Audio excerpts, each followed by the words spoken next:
नमस्कार, मैं कमलेश कुमार राय। उत्तर प्रदेश में पूर्वांचल विद्युत वितरण कंपनी लिमिटेड को बेचने के पीछे सिर्फ और सिर्फ यहां के अभियंता और कर्मचारी जिम्मेदार हैं, ऐसा उपभोक्ता मंच कभी नहीं मानता है। उपभोक्ता मंच का हमेशा से मानना रहा है कि यूपीपीसीएल प्रबंधन से लेकर पूर्वांचल विद्युत प्रबंधन और सरकार की नीतियां इसके लिए जिम्मेदार जरूर हैं।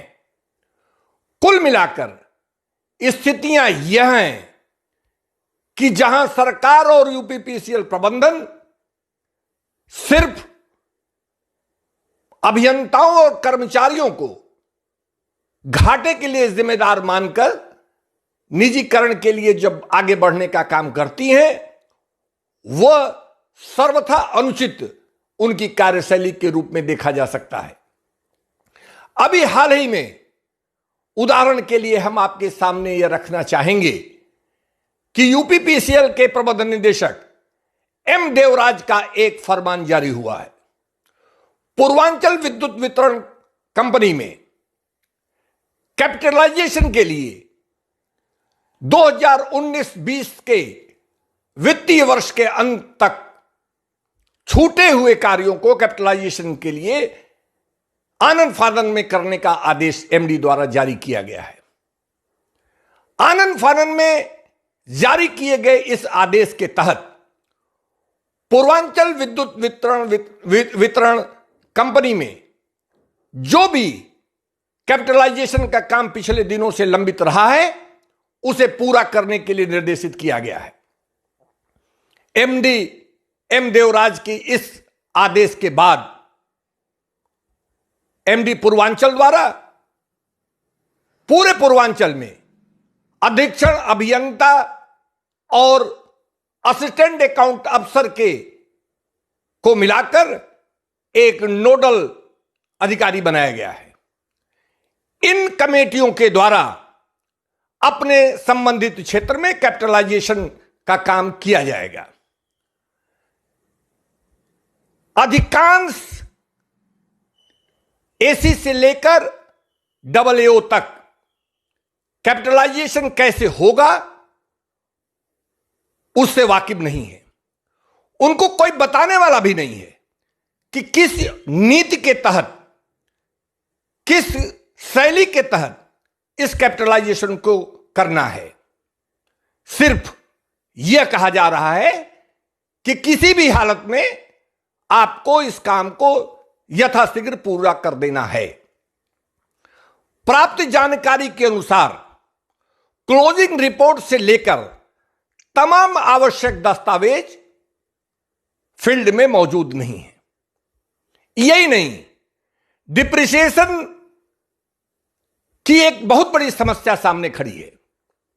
जो काम पिछले दिनों हो चुका है उसकी वैल्यूएशन और वर्तमान की स्थिति क्या है, डिप्रिसिएशन किस ढंग से मापा जाएगा, यह भी स्पष्ट निर्देश नहीं है और न ही इस संदर्भ में कोई नीति ही पूर्वांचल विद्युत वितरण कंपनी के पास है। अधीक्षण अभियंता से लेकर AA तक जिनको एक OM के माध्यम से इस काम को करने की जिम्मेदारी दे दी गई है, वह समझ ही नहीं पा रहे हैं कि आखिर में इतना बड़ा काम और इतने बड़े पैमाने पर इसको बिना किसी नीति के तहत, बिना किसी नियम कायदे के तहत कैसे किया जाए। लोगों को इस बात का भी आभास जरूर है कि फील्ड में जो स्थिति है वह जहां कागजों पर नहीं मिल रही है, जो कागजों में है वह स्थिति आज फील्ड में देखने को नहीं मिल पा रही है। तमाम संबंधित कागजात फाइल से गायब हैं। ऐसी स्थितियों में इनका मूल्यांकन कैसे होगा, इनका कैपिटलाइजेशन किस ढंग से किया जाएगा, यह समझ से परे है। तमाम एसी, तमाम AAO जो इस काम में लगाए गए हैं, वह न तो खुद जानते हैं कि इसको कैसे करना है और न तो उनको कोई बताने वाला है। यही नहीं, अगर इस कैपिटलाइजेशन को नियम संगत ढंग से नहीं किया गया तो आने वाले दिनों में एक बड़े घोटाले की आशंका से इनकार नहीं किया जा सकता है। यह देखने को मिला है कि कैपिटलाइजेशन का जो तरीका अपनाया जा रहा है, जो औपचारिक ढंग से कागज का पेट भरने का काम नोडल अफसरों के माध्यम से करने के लिए उन्हें मजबूर किया जा रहा है, वह आने वाले दिनों में नासूर बनकर सामने आने की संभावना जिसकी प्रबल बनती जा रही है। किसी भी हालत में कैपिटलाइजेशन जो वर्तमान स्थितियों में कराया जा रहा है, जबरन यूपीपीसीएल प्रबंधन द्वारा इसे कराने का प्रयास किया जा रहा है, निश्चित रूप से उसका आने वाले दिनों में उसका खामियाजा भुगतना ही पड़ेगा। यदि यह गलत रिपोर्टिंग हुई, गलत आंकड़ों के आधार पर कैपिटलाइजेशन करने का काम पूरा किया गया और निश्चित रूप से इसकी कंप्लेंट होगी और अगर इसकी उच्च स्तरीय जांच हो गई तो संबंधित जो भी अधिकारी इसको करने के लिए जिम्मेदार होगा, जिस अधिकारी द्वारा यह गलत आंकड़े पेश किए जाएंगे, उनको बचाना लगभग नामुमकिन होगा। उपभोक्ता मंच संबंधित सभी अधिकारियों को इस बात के लिए आगाह करना चाहेगा कि किसी भी स्थिति में नियम विरुद्ध ढंग से, मनमाने ढंग से, आंकड़ों के अभाव में किसी भी हाल में यूपीपीसीएल के निर्देश पर कोई भी गलत आंकड़ा यदि अगर प्रस्तुत करने का काम किया गया, उसकी औपचारिकता करने की काम किया गया, तो निश्चित रूप से उसके खामियाजे के लिए संबंधित अधिकारी को तैयार रहना पड़ेगा।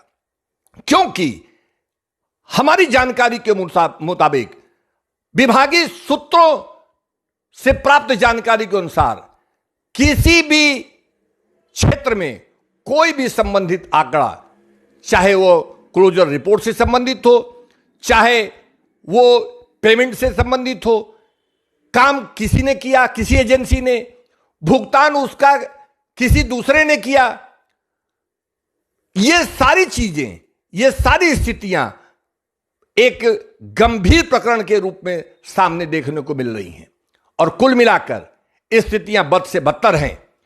आंकड़ों से यह जो जंगलरी की जा रही है, यह आने वाले दिनों में किसी भी हालत में यूपीपीसीएल प्रबंधन और साथ में पूर्वांचल विद्युत पंप प्रबंधन के से संबंधित अधिकारियों के लिए किसी भी स्थिति में इसे बेहतर नहीं किया जा सकता है।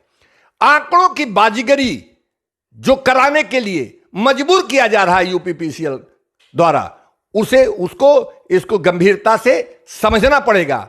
स्पष्ट नीति और निर्देश देने पड़ेंगे कि किन पैमाने पर, किन स्थितियों को लेकर जांच की आवश्यकता है, क्या पैरामीटर होंगे, किन पैरामीटर के तहत संबंधित नोडल अफसर काम करेंगे, यह स्पष्ट निर्देश होने की जरूरत है, जो ब्लैक एंड व्हाइट में कहीं नहीं है। सिर्फ और सिर्फ यह कहा जा रहा है कि जो लंबित कैपिटलाइजेशन है, जो काम जिसका कैपिटलाइजेशन नहीं हो पाया है, उसे 2019-20 के वित्तीय वर्ष के अंत तक पूरा कर लेने की जरूरत है। बिना किसी नीति निर्देश के, बिना किसी स्पष्ट पैमाने के इस काम को जो कराने का प्रयास किया जा रहा है, वह दुर्भाग्यपूर्ण है। इसे गंभीरता से लेने की आवश्यकता है और यदि ऐसा नहीं किया गया तो आने वाले दिनों में जांच होगी और इस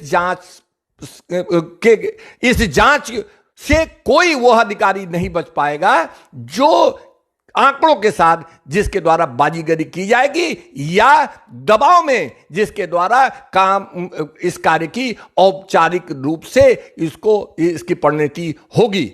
उपभोक्ता मंच के लिए आज बस इतना ही। नमस्कार।